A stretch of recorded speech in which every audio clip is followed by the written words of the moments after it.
You're listening to an Anazao Ministries podcast.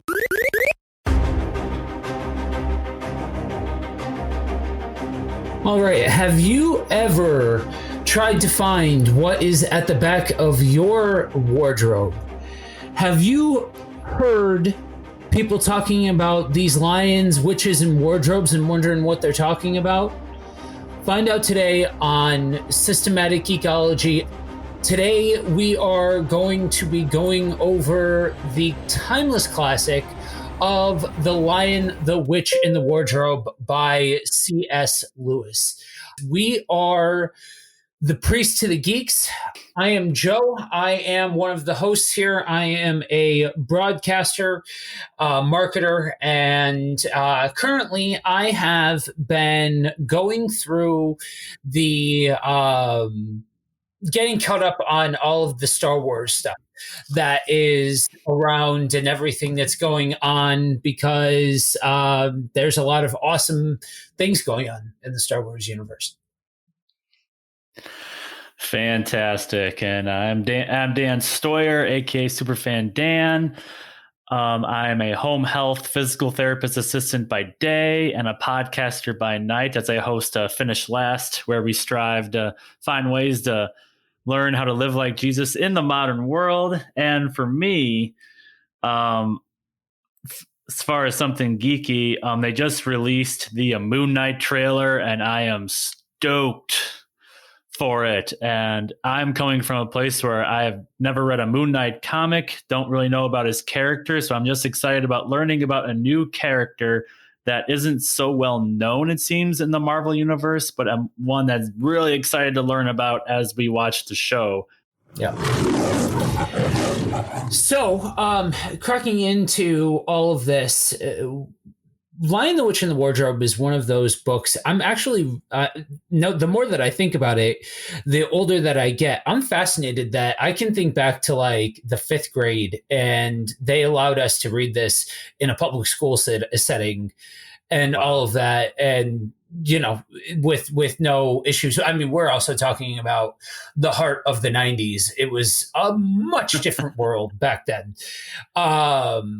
So that was probably the first time that I was ever exposed to this book, though I didn't actually read it, and it like through adult eyes until about 2 years ago. I was laid up with a hernia, and Oh, wow. I was going through and reading. I read through all of the Narnia series and some of Lewis's other works and some other things. And I as soon as now, mind you, I am a fan of reading things in chronological order. I think that it's ridiculous when things are outside of chronological order, but that's just me. So I started at the first in the series rather than starting at publication order and things like that. So I had the added benefit of like seeing this in its context and all of that kind of stuff. Where were you first exposed to Lion, the Witch, and the Wardrobe? Oh my goodness. I grew up in a Baptist school environment. So of course this book, as well as The Lord of the Rings, was popularized, at least in my school. I mean, my 8th grade teacher in study hall would read us The Hobbit and tell us all the Christian allegories in that book.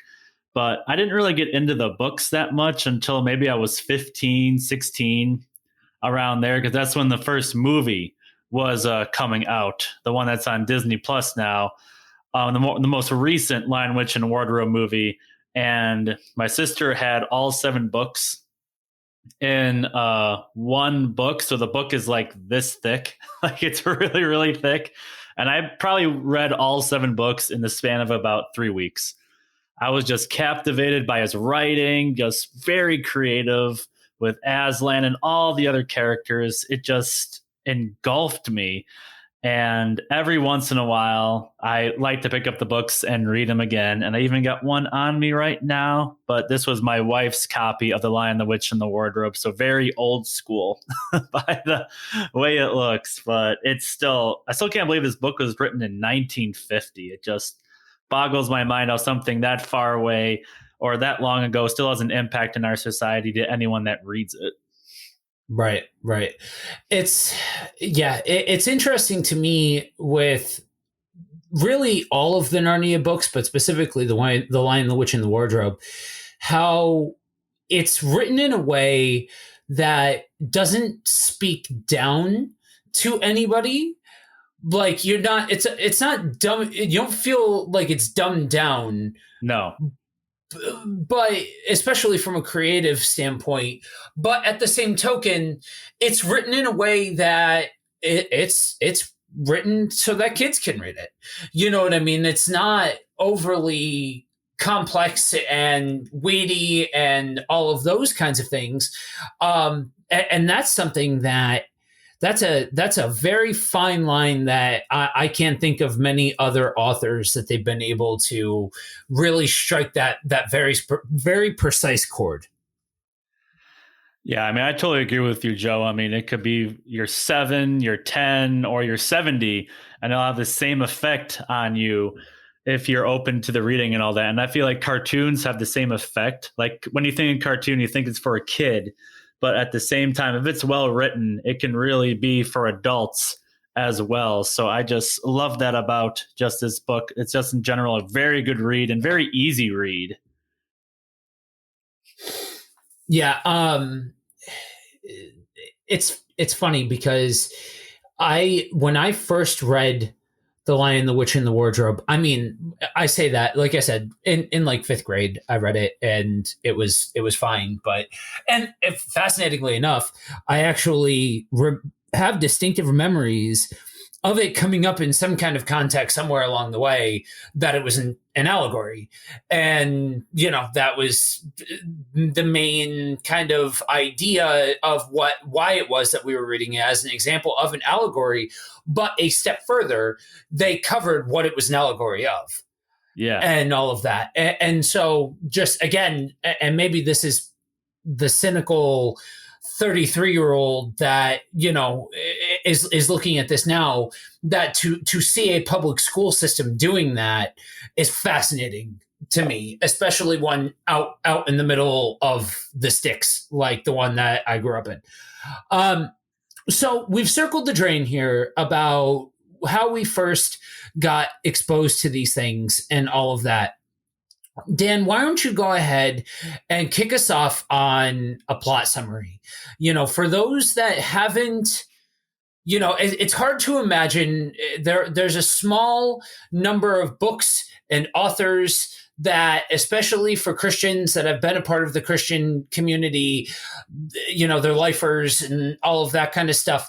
It's hard to imagine a world where they haven't heard of these things. But everybody's introduction, or every introduction, is somebody's first introduction.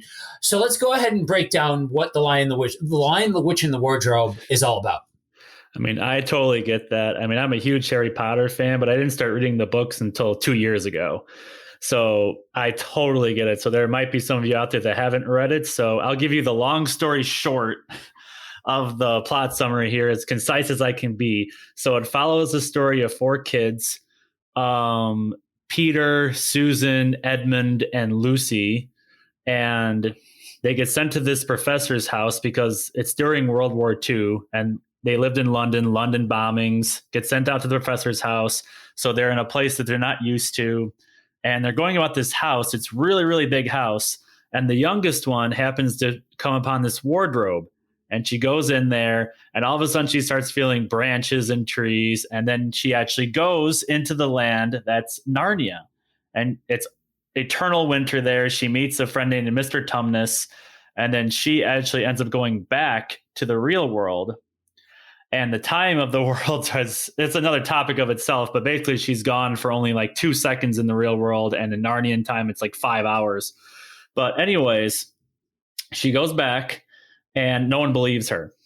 And then when she goes back a second time, Edmund follows her thinking that she's just playing and turns into a joke. And he goes back, meets the antagonist of the story, the evil witch, or the white witch, the winter witch, who calls herself the queen of Narnia. He gets enticed by her with something called Turkish delight, which we'll touch on in a little bit again, because that's one of my favorite parts of the story. And he goes back. He denies that he ever went there, which is so interesting. I love the story of Edmund throughout this. So what ends up happening is all four go back in there and they're like, wow, this place is real. And then they go to the and then they end up following this house into the beaver's home. And they talk about this guy named Aslan, who was there to help redeem the nation and to help save everyone from the White Witch. Edmund, in the meantime, because of that Turkish delight, and the allegory for that is temptation, which we'll touch on later, of course, entices him to go back to the White Witch to almost betray, or to technically betray, his other brothers and sisters so that he can get more of that Turkish delight, even though he knew that she was evil. What ends up happening is she gets really mad at him. He becomes her slave under bondage, pretty much. The other three kids realize that Edmund's betrayed them. They go off making sure that they don't catch them. And then Aslan comes into the story, this big, huge, majestic lion with this deep, I always imagined him before I saw the movies with a Morgan Freeman voice, but this very deep, rich, caring voice. And they're preparing for war against the White Witch because during the story, the magic of the witch is getting destroyed, basically. Spring is coming. The winter is leaving.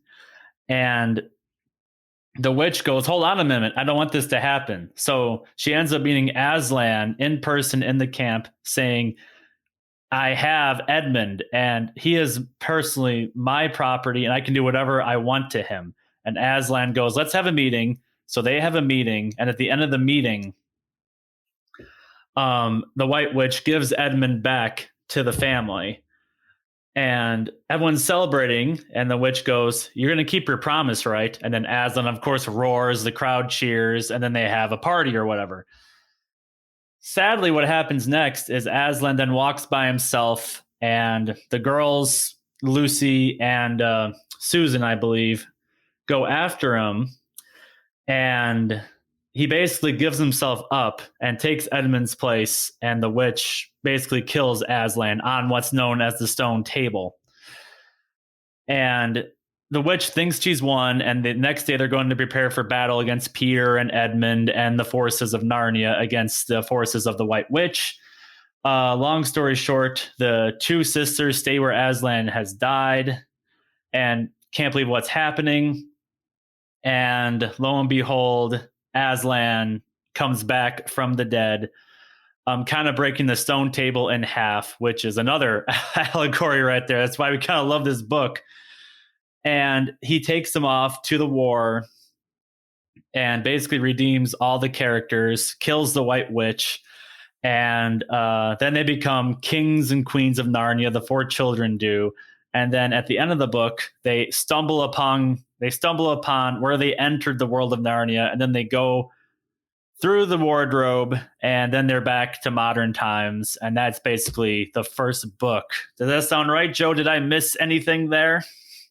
Yeah, no, I'm glad that you mentioned the winter part, because that's something that you don't normally hear about when you are going through all of this, that, you know, usually focuses on what Aslan does at the end and all of that. But yeah, I mean, every single character, and this is part of why I appreciate The Lion, the Witch, and the Wardrobe more in its chronological context, because this world is lived in.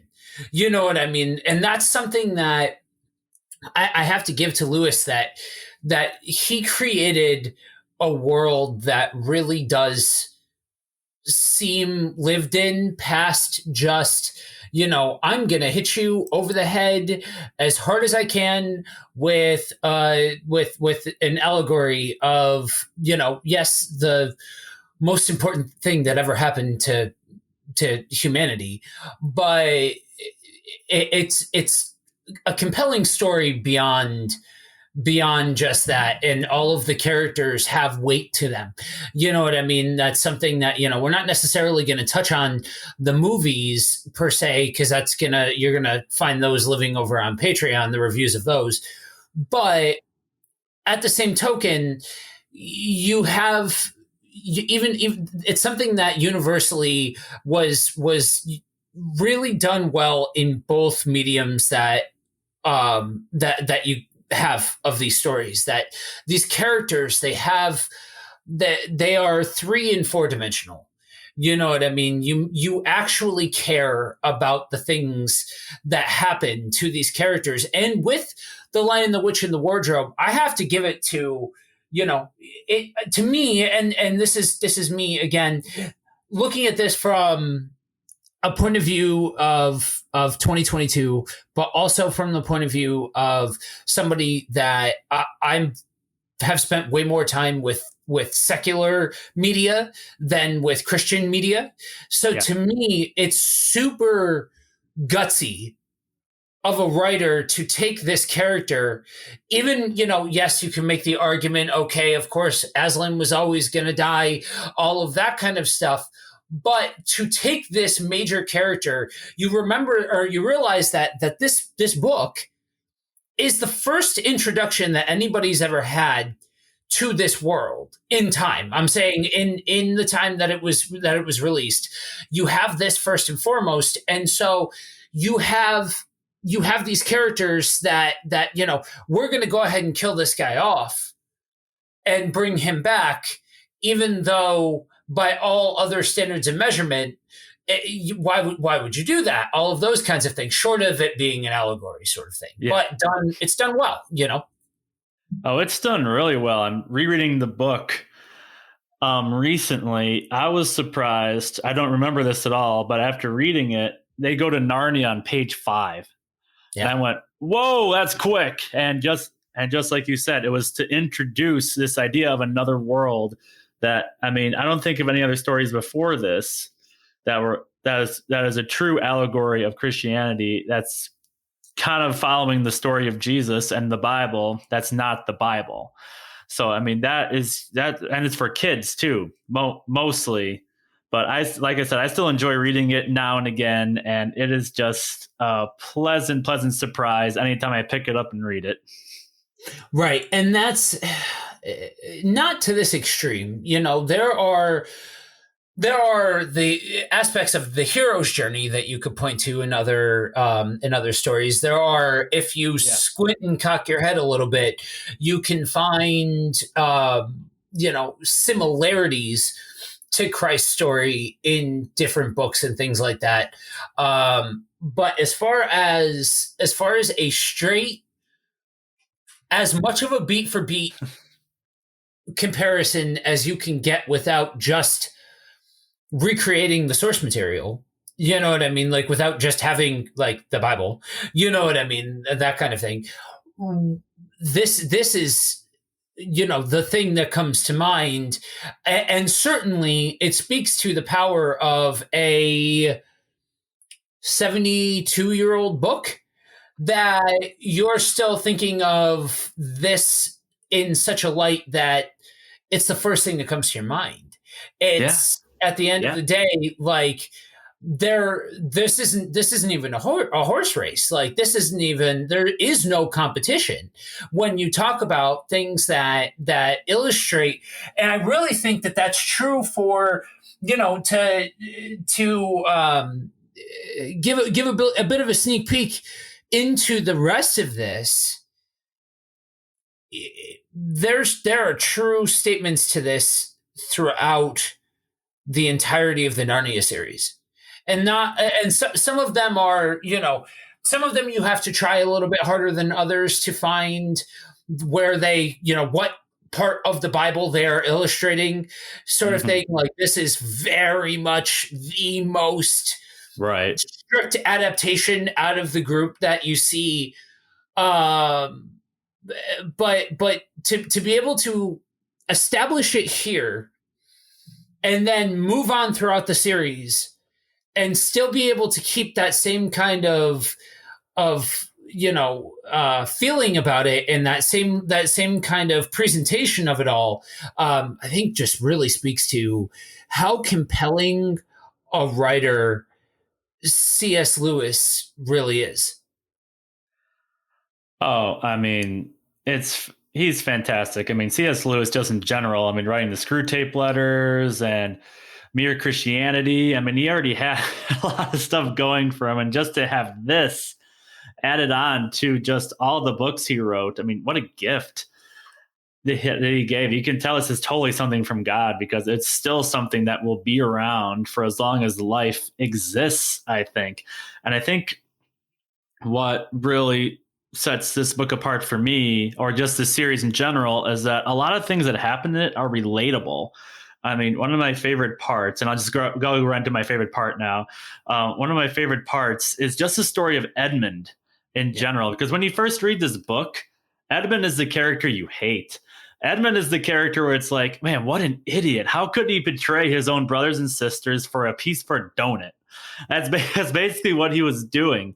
But the more you read the book and the more you think of your own life, I can't think of help that Edmund is us. Edmund is basically Romans 7 in a nutshell, because even he goes through Edmund's thought process about how he gets the Turkish delight, and the Turkish delight is an allegory for temptation and sin, because he knows it's a bad thing to side with the witch, yet he wants that Turkish delight. He doesn't care how he gets it. He just wants more of it. And I just can't help think of Romans 7 where it says, the good thing I want to do, I don't do. And the bad thing I don't want to do, I end up doing. And it's just amazing to see how far Edmund falls just because of that temptation that he wants so badly. And to just see his story come full circle and end up to the point of the witch wants to kill him, basically, and get rid of him. And Aslan takes his place on the stone table, or AKA the cross, that should have been Edmund's, and to take his place and get sacrificed in that place. That part gets me every time. And what boggles me is that even though he redeems Edmund, Edmund still has to take steps to prove that he's changed. And it's a really quick blurb in the book, but basically Aslan comes back and redeems everybody. But then he goes, Edmund basically risks his life to prevent a leopard from turning into a statue, and is all bloodied and beaten up.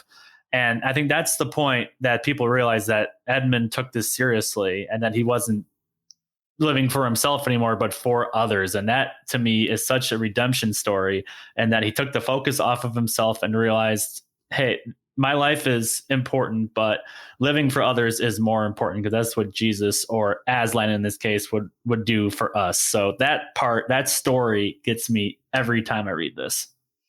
Right. For me, the most impactful part, this to me is impactful for different reasons than the other ones. The other ones are more impactful from the standpoint of, now you're telling a compelling story. It's like now the characters, and I'm a sucker for a good story and all of that kind of stuff in a built out world and all of those kinds of things. So to me, but with this one, the weightiness is so evident on certain on very specific things. And I think as present day Christians, it's so easy to look at examples even from the Bible, right? Where Israel, is following, and you just saw all of these miraculous things and all of that kind of stuff, and you're still trying to make golden idols. That story still boggles me. Right. Until you realize that we are indwelt with God, and we still make golden idols. They look different. We're not smelting gold, but we have, each one of us has our temptation point. You know what I mean? Yeah. And I remember being a kid when reading this, like, he sold everybody out for a dessert. Yeah. Like, it didn't click because I'm a kid. I'm a kid. Right. B, I hadn't actually heard the gospel and all of that kind of stuff. So to me, that weightiness of, and in conjunction with Aslan, right? That's supposed to be he's supposed to be the main character in a lot of respects for a reason.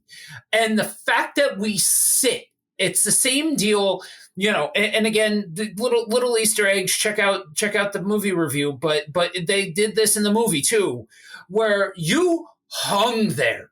You sat in this, that you were going to see, at this point, you realized you were going to see this character die and do so for him. And Yeah. the juxtaposition there is so well done that you feel like you do not like this character until you realize, and it's not done in this glorified sort of way. It's literally done in the moment has come. He's got to step up, and so he steps up. You know what I mean? It's a similar thought process for me for Peter, that he is called to step up, and he steps up. But one of the things that I appreciate about him so much, outside of just, I feel like Edmund and Aslan a little bit are, I don't mean this in a negative way, but like the obvious points, you know what I mean, of the story. But you have somebody like Peter. I look at him and I see a lot of reflections of Peter from the Bible. And I see a lot of reflections. It helps that I see a lot of reflections in my own life, in my own personality, to Peter's initial personality in the Bible, that he wasn't somebody who got it, he was not, he did not have that instantaneous light bulb moment. It was a progression of what you see this character to become. And it was the same deal with Peter. Yes, he was always the leader type, but at the same token, you saw him mature into being what a leader should be, and go through a character arc, even though he starts off kind of further along than some of the other characters. You still see that he's somebody who has to go through the paces to learn how to be what he's being called to be. That's a good point, because it's really easy to lose Peter in this story. Is that because Edmund, he basically has his own sub story in the main story. Right. And if I could just add on to that, my just other favorite part is just Lucy in general, because I just love that one scripture with all the kids and Jesus, and like, truly, you won't be able to enter the kingdom of heaven unless you're like a child, or you think like a child. And how Lucy describes Narnia would be like a kid playing make-believe, or a kid making this imaginary town. And sometimes when you describe heaven to people, it sounds like a fairy tale. Like, yeah, if you believe in Jesus, then you'll go to heaven, live for eternal life, and all that good stuff. And like, there's no way that's real. So just having that mindset, I love the fact that Lucy goes there first and said, hey, you're going to believe this anyway, no matter what would have happened.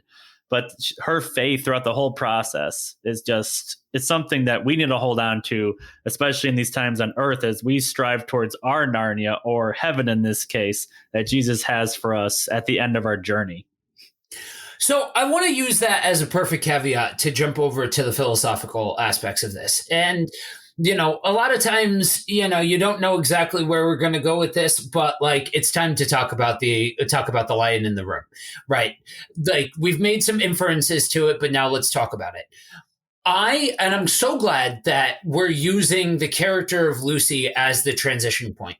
Oh yeah. Because when I read this, like I said, I was still in a lot of respects, I'm still wet behind the ears when it comes to the whole Christianity thing, but I was fresh. Like this was, I just moved back, and so we're talking 6 months, maybe a little bit longer, from point A to point B when I'm reading this book. And I'll tell you what, if ever there was a definition of, at that point in my life, of ignorance on fire, that was me. Like, I didn't know much, but like, I knew that I had very, very radically, from a physical point of view and a spiritual point of view, been saved from the situation that I was in. Hmm. So to me, I'm seeing this. I kind of had an opportunity. Yes, world-worn eyes. Yes, I'm a little cynical. Yes, go back and listen to the Cthulhu episode if you really want to see how cynical I can be and all of that kind of stuff. Sure, but talking about this, this brings me back to that point where, man, it was like looking at this through fresh eyes, because it was as close to a depiction of heaven that we get outside of the source material. And I keep saying the source material, Yeah. I mean the Bible. Like, yes, if you want to understand the few things that we can come to understand about heaven, look to the Bible. If you want to hear all of what, hey, I may not have ever heard the gospel story. I don't know. I understand that this is a Christian geek show, but some of you guys might not be Christians listening to that, and if so, welcome. But understand that there is source material to all of this, and you can find it in the New Testament of the Bible. And so I'm seeing this, and I'm like, man, like it's coming to life to me in a way that even outside of the realms of what the Bible says, I know that I'm flirting in territory that some Christians might not be the biggest fan of, talking about things outside of the Bible and all of those kinds of things. Yes, I understand it's a make-believe story. Yes, I understand all of those things. I'm not trying to compare C.S. Lewis with the author of any depiction of heaven. That's not what I'm trying to do. What I am trying to do is say that this is a human being that took this concept of paradise, something that I fundamentally believe humans inherently desire after. I think even Christians, non-Christians, I think people in general are born with an inherent desire to experience to experience perfection. And so with all of that, and then realizing on top of that like I have been entered into the group that gets to experience this, and then seeing this depiction of it, just it holds this book in particular for those reasons, outside of its context.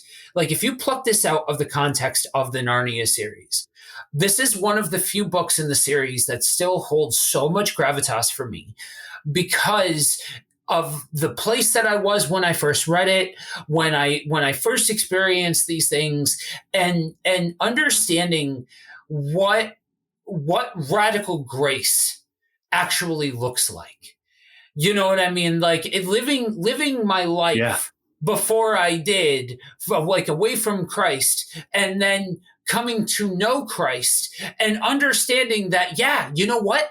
That character, that sniveling little punk that you don't want to see get saved, that's me. I was the one that got saved. I was the sniveling little punk that got that got saved by something much greater than myself. You know what I mean? Yeah. I mean, now, The Lion, the Witch, and the Wardrobe, it's of course not meant to replace the Bible, but it's such a good tool to use with the Bible. It's like, like, I wonder what this means in the book. And then you look at the Bible, oh, that makes sense. Or just seeing the grace Aslan bestowed onto everyone in the story, and like, oh, that same grace is the same grace that Jesus gives me. And that to me is just so powerful in that context. And again, one of my other favorite parts of this book, really quick, is just Aslan dies on something called the stone table.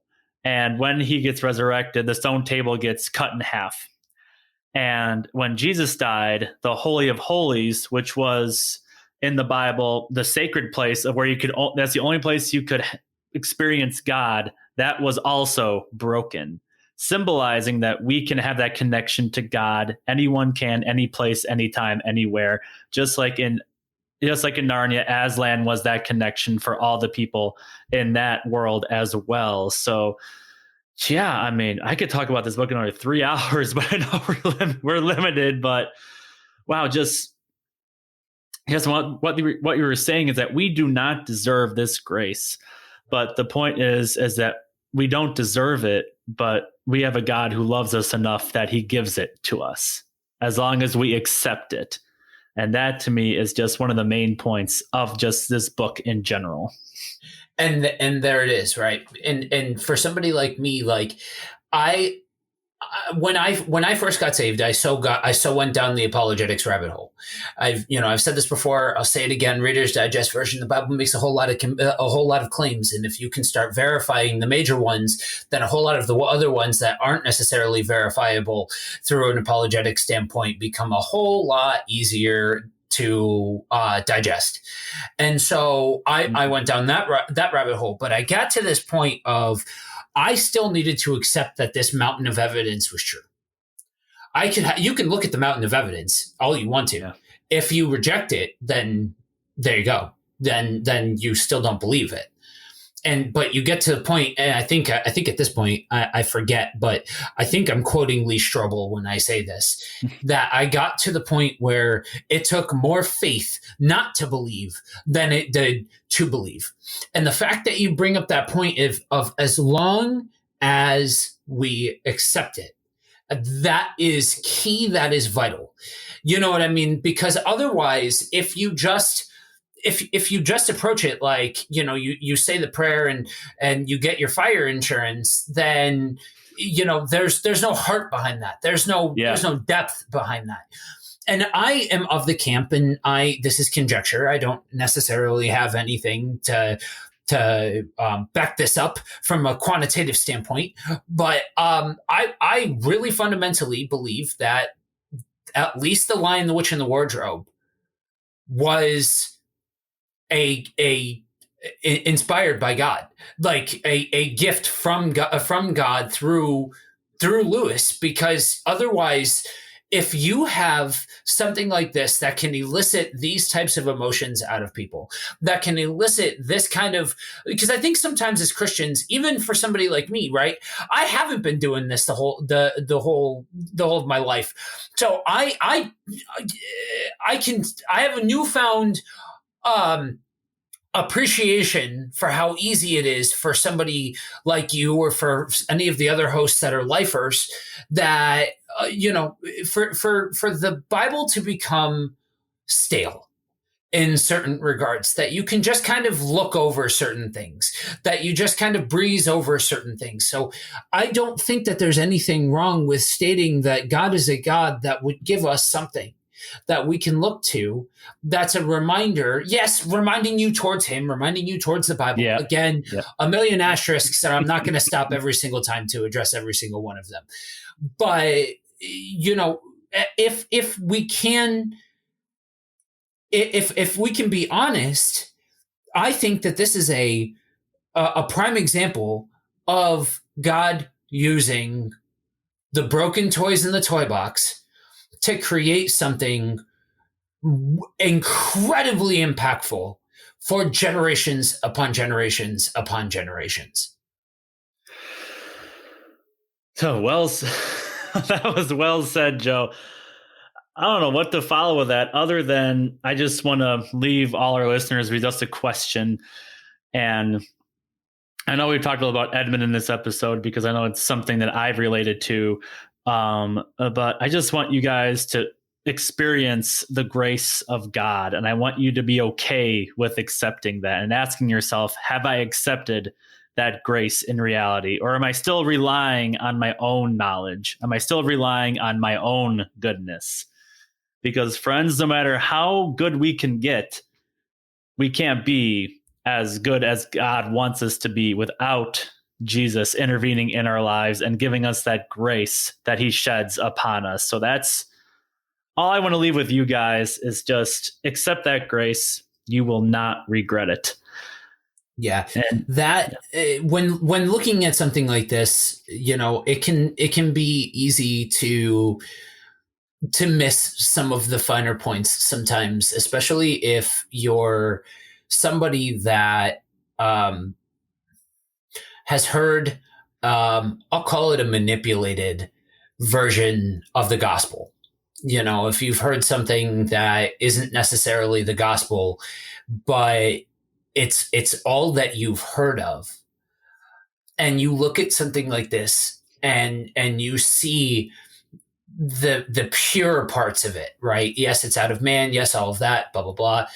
But there's something pure and wholesome about the depiction of sacrifice that happens here. Friends, that is exactly what happened at the cross. But it doesn't stop there. That's the thing. The resurrection happened. Yes, that's part of that's part of the continuation. But what also happens beyond that point is this is a relationship. This is every day. This is experiential. And what the one thing that I want to leave you guys with, to draw out of, is you look at somebody like Edmund. You look at somebody like Peter. You look at somebody like Susan. You look at somebody like Lucy. Each different personality types, each different points in their walk, each different points in their belief, especially as the story continues and we get to see some of these characters grow up and all of those kinds of things. Hone in on the fact that each one of them had a unique relationship to Aslan. Each one of us has a unique relationship to God, and that's okay. Wherever you're at, whatever point you're at, if you're the wandering saint that's returning, if you are the person who has the questions, all of those kinds of things, wherever you're at, that's okay. Embrace that and embrace God in that. Because let me tell you something, from somebody who used to think, I really used to think that prayers were only for the holy, that common sinners, that we're not good enough to have our prayers heard. Wherever you're at in all of that, as long as you're open to whatever it looks like, because let me tell you something, radical grace is called radical for a reason. Radical salvation is called radical for a reason. Wherever you're at, as long as you are open to it, I promise you that God is a God that will meet you where you're at and help you get to where you need to go. Yeah, for sure. And before we wrap up, I know Josh and I brought this up on an earlier episode, I think the Spider-Man No Way Home one, but I just say, if you want to reach out to someone just to talk about all this stuff, if something is stirring in your soul right now, don't be afraid to reach out to Joe, to me, to Josh, to TJ, to Pastor Will. I don't care who it is. We are more than happy to talk with you and encourage you and try to figure out how we can help you and pray with you if you want it. Again, no, not forcing, but we are here. We want to be that resource for you guys. Yeah. And with that, do you want to go into wrap up here? Yeah. Okay. Just to, I want to add to that real quick. Oh, please do. This is not, like we said at the beginning, this isn't a bait and switch where now, we're going to chase after you and all of that kind of stuff. But understand that, when you reach out to the SG main profile on Facebook, you're going to get one of us, likely either Josh or I. We're the main two that answer messages on that particular platform. But any one of us you can find in the group, on the page, things like that. You can see us posting around, different things like that. Whether it's prayer, if it's questions, whatever the case may be, it's a safe environment. That's the one thing that I want to. I know it can become a little intimidating to step to people that get behind the microphone. You may think that you're going to get preached at. You may think that you're going to get railed at and all that kind of stuff. But at the end of the day, each one of us has our story. And I can say this from having a bit of the inside track with working with these men and these women for as much as I have over the last several months, that this is a safe place for you to come to, any one of us, and get prayer and get somebody who is willing to listen and willing to engage. So with that, let's go ahead and wrap it up. All right. Dan, what have you been geeking out on? What kind of recommendations do you have right now? I'm just like you, Joe. I am a sucker for a good story, especially one that goes over a long period of time. And there's a podcast out there that my pastor led me to that is just about a story about what happens when a church takes its eyes off of God and focuses on a specific person, and how that can just tear apart a church over time. And that would be the rise and fall of Mars Hill. It's just a fantastic documentary about how it happened, how it gained 5,000 people in the span of like a year, and how overnight it literally just the church fell apart. And the podcast goes into the question of why, or what happened to create this rip or this falling apart of a church that seemed so strong. And the basic story is that Jesus was taken out of the equation, and eventually the church without that foundation fell apart. But the podcast goes into all the stories of the people that went through that experience. So any podcast platform has it. It's quite a story and quite a journey. Yeah, it's weighty.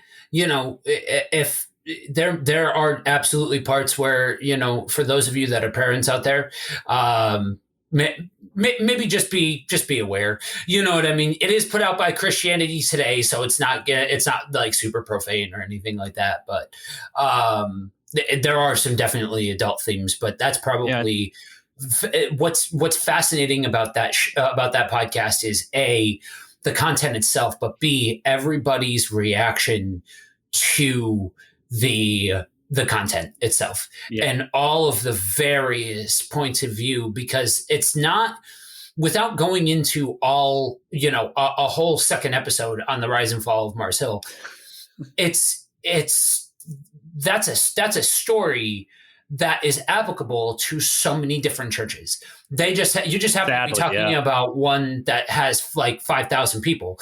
Like, but the whole idea that marketing over Jesus, what do you numbers over Jesus, the person behind the pulpit, and instead of Jesus, like, these are things that need to be contended with. And I think the rise and fall of Mars Hill is as good a starting point as anybody has made so far to get the ball rolling on that conversation. I just really hope coming out of that A, we don't just make it about Mars Hill, and B, that we're not afraid to continue on the conversation. Because that is a conversation that very, very seriously needs to be had. And I think that a lot of aspects of that have been happening for a very long time in this country have come to a head over the last couple of years. And so, yeah, it's definitely compelling. If for nothing else, even if you don't agree with all of the stuff contained in there, it's certainly a compelling one. It is. Yeah. How about you, Joe? So I have been going back and reading some of the old Daredevil runs, and you talk about just a depth of character that is just out of sight. Like there are so many countless stories out there that really exercise, especially if you're the type that likes to explore the philosophical and religious implications of these different things. I would definitely suggest going in and diving into some old Daredevil. People can find me. I have a podcast, like I said in the intro, called Finish Last. It's on pretty much any podcast platform. You can reach out to me personally at facebook.com/finishlastpodcast. My Twitter at finishlastpod. Instagram, Finish Last Podcast, or through email, finishlastpodcast@gmail.com. And how about you, Joe? Where can people find you? People can find me on, I am a co-host of another show called Buddy Walk with Jesus, as well as one of the panel hosts for Kingdom on the Road. So you can find me on Facebook and all of the podcast platforms at either of those two titles. You can also find the show, like we said, on Facebook, Systematic Geekology. You can find us on Twitter at Systematic Geek. And you can find us on Patreon at patreon.com/Systematic Geekology, where there's all sorts of goodies over there. Like we said, we're doing movie reviews for the movies that have come out, as well as a D&D campaign and some other things. You can also find the show and some articles and some various things at systematicgeekology.org. And lastly, we want you guys to remember that we are all a chosen people, a geekdom of priests.